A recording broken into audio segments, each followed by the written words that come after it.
सबको मेरा प्यार भरा नमस्कार। नड्डा जी, मैं सिर्फ धन्यवाद कहूँगा तो मुझे लगता है कि मेरी भावना अधूरी रह जाएगी। अधूरी क्या कि बिल्कुल नहीं कह सकूँगा। आज वो स्वर्ण पल है मेरे लिए जिसका नड्डा जी आप भी जानते हैं और मेरे जितने मित्र हैं वो सभी जानते हैं कि मुझे वाकई में इसका इंतज़ार था। और जैसे विचार की नड्डा जी आपने बात की, मैं तहे दिल से आपका अध्यक्ष जी नरेंद्र भाई मोदी, अमित शाह जी और पूरे जनता परिवार, अब जब परिवार की बात आती है तो मैं ये ज़रूर कहूँगा कि आज हम सार्वजनिक जीवन में क्यों हैं। सार्वजनिक जीवन में इसीलिए है कि देश और जनता सर्वोपरि होती है। अब बहुत दशक से हम सार्वजनिक जीवन से हैं, प्राय कह सकते हैं कि कॉलेज छोड़ा और नौकरी और धंधे में कुछ खास दिलचस्पी नहीं रही मुझे। वो अपने अंदर में कुछ होता है ऐसा, वो आप सब जानते हैं। तो एक पॉलिटिकल पार्टी ऐसी होती है जो परिवार सर्वोपरि होता है, जिसको कहते हैं पॉलिटिकल फैमिली। और मैं अपने तजुर्बे के साथ कहता हूं कि एक सर्वोपरि होता है कि हमें परिवार के लिए काम करना है और परिवार होता है पॉलिटिकल फैमिली, और एक परिवार होता है जनता का परिवार। और उसलिए भारतीय जनता पार्टी, तो आज मैं सचमुच ये जनता के परिवार में शामिल हुआ हूँ। और हम लोग क्यों शामिल होते हैं कि जनता की सेवा, ये मकसद तो यही होता है ना। अब वहाँ दूसरी पार्टी में मैं नाम नहीं लेना चाहता हूँ, अब सब जानते हैं, वहाँ एक परिवार की सेवा होती है, जनता की सेवा होती है कि नहीं मुझे पता नहीं है। हमने कभी अपने विचारधारा को नहीं छोड़ा जहाँ भी हम रहे हैं, और मेरे लिए देश सर्वोपरि रहा है और वो हमेशा रहेगा। यदि देश सर्वोपरि नहीं होता तो फिर आज जिस प्रकार से भारतीय जनता पार्टी आगे बढ़ रही सब जगह, हम आपको एक छोटी जो बड़ी बात है कि आज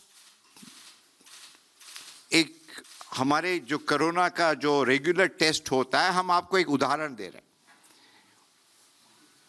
पीरियोडिकली कराना पड़ता है, तो आया, मैंने कहा आपका नाम क्या है? कहा मेरा रवि गुप्ता। मैंने कहा रवि बताओ क्या हो रहा है, हम ये एक महीने पहले की बात कर रहे हैं। वो तो रवि कहता है कि बहुत अच्छा हो रहा है देश में, और कहता है कि आज हमारा सीना चौड़ा हो रहा है कि पूरी दुनिया भारतवर्ष की तरफ देख रही है। पूरी दुनिया देख रही है कि किस प्रकार भारतवर्ष आगे बढ़ रहा है, किस प्रकार भारतवर्ष तरक्की कर रहा है। और हम जो गरीब हैं ना, वो हमेशा देश की तरफ देखते हैं। और हर व्यक्ति को ये एहसास है, विश्वास है कि हमारे प्रधानमंत्री और भारतीय जनता पार्टी देश को सुरक्षित रखेगी।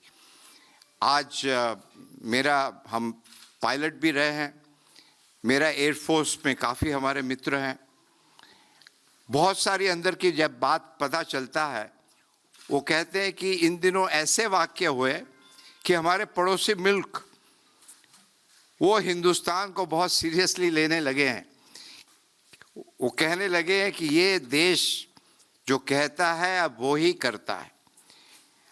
अब जब बंगाल, जितने भी होनहार, आप बाहर चले जाइए, हिंदुस्तान के हैं, बंगाल के काफ़ी हैं, प्रोफेसर हो, स्टूडेंट हो, और आज वही बंगाल, वहाँ के जितने लोग बाहर जाते हैं, बाहर जाना कोई गलत बात नहीं, मगर बंगाल अपने आप में सक्षम है।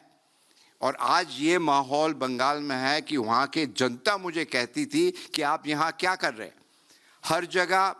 और ये आज हम भारतीय जनता पार्टी में समावेश हुआ उसी लिए नहीं कह रहे, हम तंग आ चुके थे।